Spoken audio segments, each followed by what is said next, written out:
that horrible first sentence. We read in books and magazines that an editor is going to look at that sentence and basically decide whether your book is worth buying or not. We worry about what readers are going to think. Will they be hooked? Are they going to want to pull into our story? Do I start it with description? Is that going to be too slow? Do I start it with dialogue? Is that going to be too vague, throwing the reader into the deep end of the pool? Do I start with action but no real depth?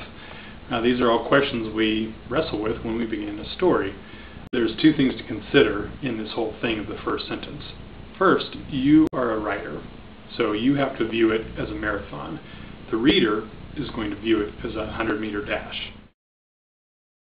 You need to prepare beforehand. You, just as a marathoner, would get the right shoes, the right clothing, go out and train and run miles and miles every day, make sure to be hydrated, all those types of things. You need to learn the craft of writing, know how to put sentences together, the mechanics of dialogue. These are all things that are important, and they're going to help form your first sentence, your first paragraph, your first page that will hook a reader and or editor. Sometimes those things alone make me put down a book because I can tell that the person hasn't prepared beforehand. Then you need to jockey for position. Now the day of the race is here. You're sitting down at your computer or your laptop, your typewriter, whatever, and you're going to write a story. And you've done your preparation, you know some of the conflicts and characters that are involved and the basic plot. In jockeying for position, you need to know your genre, know what the readers expect of that genre. If you're writing chick lit, it's going to be totally different than writing a sci-fi novel. So don't be afraid to sweat. You're going to run a race, you're going to get tired, you're going to look haggard. I've watched a Iron Man where a lady literally had lost bowel control down her legs and was crawling to the finish line, and it was one of the most powerful and moving things I'd ever seen on television. And you're going to be that sort of hero while you write a book. It is a marathon. It's a long run. So don't get stuck on this first step of writing the book. You have to write a whole book. Just start running. Take off. You can come back and clean it up later. You can figure out what you did wrong, make it better. Most writers I know have written at least 1 or 2 books before they wrote one that was published. So you as a reader are running a 100-meter dash. You're not going to spend a year or months or 2 years reading a book, hopefully. You're going to read it in hopefully a day or 2 or a week at the most. You want to jump into that thing and just get pulled through it. You're looking at your reader thinking, okay, in their mind, they're seeing a 100-meter dash. I need to get a good footing. I need to know my basic conflicts, my characters' main issues and internal and external challenges, and the setting needs to be strong so that people know right where the story's set, who they're dealing with, and what the problems and hopefully the rewards are.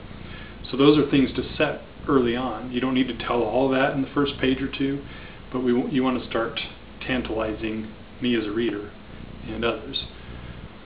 Then you need to take off running. In their mind, you're running a sprint.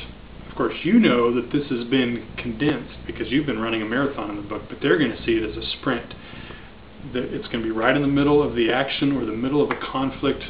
It could be a conflict as simple as somebody sitting down at a table arguing with their mother.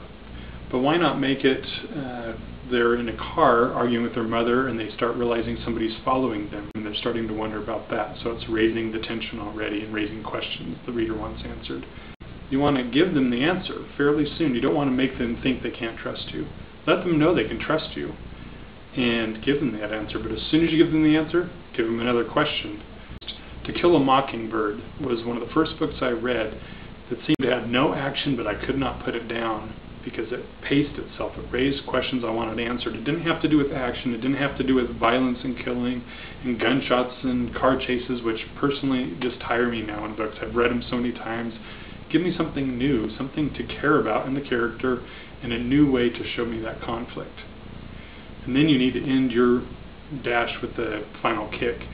Leave them wanting more, believing that you can win more races. They want to read your next book. And that's all part of the overall view of writing a story. And that starts with that first step, that first 10 meters that you're running. The reader needs to see and the editor needs to see that you have an intention, you've prepared, you're ready to go. So when you write your story, think of the conflict. Think of that question that raises it from a dog sitting on a mat to a dog sitting on the cat's mat, and you'll be off and running. Your reader's going to think you're running 100-meter dashes. You're going to be running marathons, and they're going to never know the difference. That's how you get past a horrible first sentence. Come back next week and we'll talk some more about writing.